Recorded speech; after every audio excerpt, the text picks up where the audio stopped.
खैर, इस बीच पाकिस्तान और तुर्की जो प्रेम है ये काफ़ी ज़्यादा उछाले लगा रहा है। मतलब आप समझो कि ये दोनों ना नेक्स्ट लेवल पर जा रहे हैं। पाकिस्तान का हमेशा से तुर्की सपोर्ट करता आया है।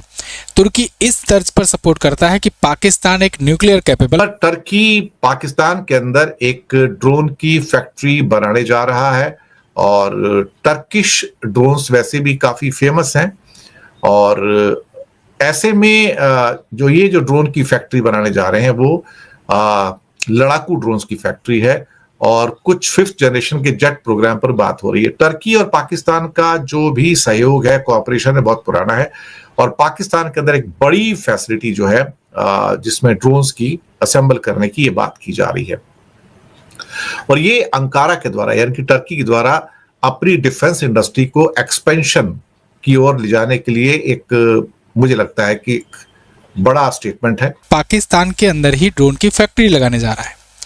तुर्की का कहना यह है कि अब पाकिस्तान के अंदर ड्रोन्स बनेंगे, मैन्युफैक्चर होंगे, मैन्युफैक्चर नहीं कहेंगे, असेंबल होंगे। एक्चुअल में ये लोग असेंबली यूनिट लगाने का प्रयास कर रहे हैं। तो ऐसे में बात ये आ रही है कि तुर्की अब क्या खुल करके भारत के खिलाफ सामने आ रहा है और भारत इसके रिस्पांस में, इस डील के रिस्पांस में क्या कर सकता है, इसको हम लोग डिटेल से समझो कि यूक्रेन और रशिया के युद्ध में भी यूक्रेन के द्वारा तुर्किश ड्रोन बड़ी मात्रा में यूज किए गए। पाकिस्तान ने भी ऑपरेशन सिंदूर के दौरान तुर्किश ड्रोन यूज किए। ड्रोन्स आजकल की वारफेयर सिस्टम का एक अभिन्न हिस्सा बन गया है और काफी इफेक्ट। और कहा जा रहा है कि वहां पर जो एरोस्पेस इंडस्ट्री है खासतौर से पाकिस्तान, उसको टर्की से काफी एक्टिव कोऑपरेशन मिल रहा है और ये भी बताया गया है कि टर्की का जो एक्सपोर्ट है, डिफेंस एक्सपोर्ट है, वो $7.5 बिलियन तक पहुंच गया है और कई कमिटेड कंट्री हैं जिसमें अजरबैजान है या फिर हो सकता है यूक्रेन भी कुछ इस्तेमाल कर रहा है, साथ में पाकिस्तान भी है और कुछ और देश भी हैं। तो उनका जो बाइकर ड्रोन जो है वो खास तौर से उसको ज्यादा प्रमोट करते हैं। चलिए, अच्छी बात है। अभी तो आने वाली दुनिया जो है वो ड्रोन की ही दुनिया है और जो वॉरफेयर है वो भी ड्रोन का ही होगा, प्लस मिसाइल, और बाकी कुछ नहीं बचेगा। मतलब ड्रोन घूमते ही रहेंगे, 6-6 महीने तक ड्रोन घूमते रहेंगे। ठीक, आप वैसे ही समझो जैसे सबमरीन्स जो हैं वो 6-6 महीने तक, साल भर तक पानी के अंदर विचरण करती रहती हैं, किसी को नहीं पता कि कहाँ पर कौन सी सबमरीन है। तो ऐसे ही ये अब ड्रोन भी आएगा आने वाले समय पे। जब न्यूक्लियर कैपेबल हो जाएगी दुनिया ड्रोन बनाने के मामले में भी, तो आप सोचिए कि वो ड्रोन उड़ते रहेंगे, हमेशा खतरा बना रहेगा। खैर, इस बीच पाकिस्तान और तुर्की जो प्रेम है ये काफी ज्यादा उछाले लगा रहा है। मतलब आप समझो कि ये दोनों ना नेक्स्ट लेवल पर जा रहे हैं। पाकिस्तान का हमेशा से तुर्की सपोर्ट करता आया है। तुर्की इस तर्ज पर सपोर्ट करता है कि पाकिस्तान एक न्यूक्लियर कैपेबल देश है, न्यूक्लियर वेपन इसके पास है। अब ये इतना, मतलब समझ लो, चाहे चोरी से, चाहे डकैती से, चाहे जैसे भी करके किया, लेकिन जो स्टेप ये कर लिया है यानी न्यूक्लियर एनर्जी अपने पास ला लिया है, इस वजह से ये बहुत गंदा फायदा उठाता है पाकिस्तान। कई बार बहुत सारे देशों को ये बस झांसा दे दे करके अपना काम निकालता है हमेशा से।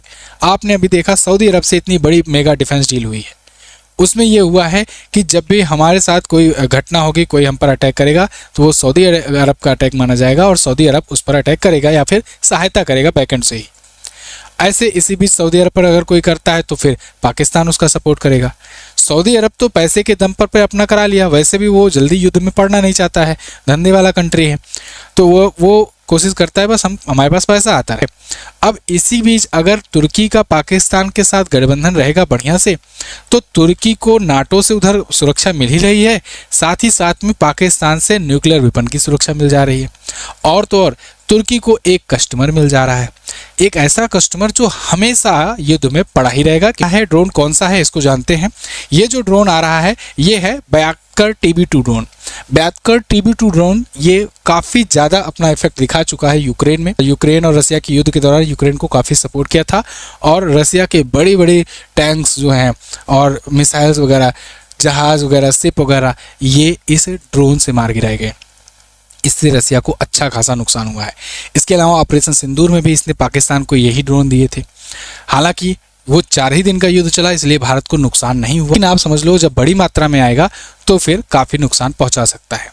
अस्सलामुअलैकुम। हो सकता है कि आने वाले वक्त में आपको ये खबर भी सुनने को मिले कि पाकिस्तान ने अपना कोई भी फाइटर जेट नहीं उड़ाया, इसके बावजूद भी भारत के 7 तैयारे गिरा दिए। लेकिन वो होगा कैसे? वो होगा ड्रोन के जरिए, ड्रोन में BVR लगाकर। कुछ मेरे दोस्तों को BVR का नहीं पता, तो चलो मैं आपको BVR का मतलब ही समझा देता हूँ। BVR का मतलब होता है कि आंखों से देखे बगैर रडार और सेंसर की मदद से दूर से मिसाइल दाग कर दूसरे का फाइटर जेट गिरा देना। तुर्की ने हाल ही में यह कामयाब तजर्बा करके पूरी दुनिया को हैरान कर दिया है, जिसके बाद तुर्की ने पाकिस्तान में ड्रोन फैक्ट्री लगाने का ऐलान भी कर दिया, जिसके बाद भारतीय काफी परेशान हो चुके हैं। उनको होना भी चाहिए, क्योंकि उनको पता है कि अगर हमने जरा भी गलती की और पाकिस्तान ड्रोन बनाने में कामयाब हो गया तो ये हम पर ही बारिश करेगा। आप सबकी इस बारे में क्या राय है, कमेंट सेक्शन में लाजमी बताएं। वीडियो अच्छी लगे तो लाइक एंड शेयर कर दें। चैनल को सब्सक्राइब नहीं किया तो चैनल को लाजमी सब्सक्राइब कर लें, ताकि मजीद वीडियोस आप तक बआसानी पहुंच सकें।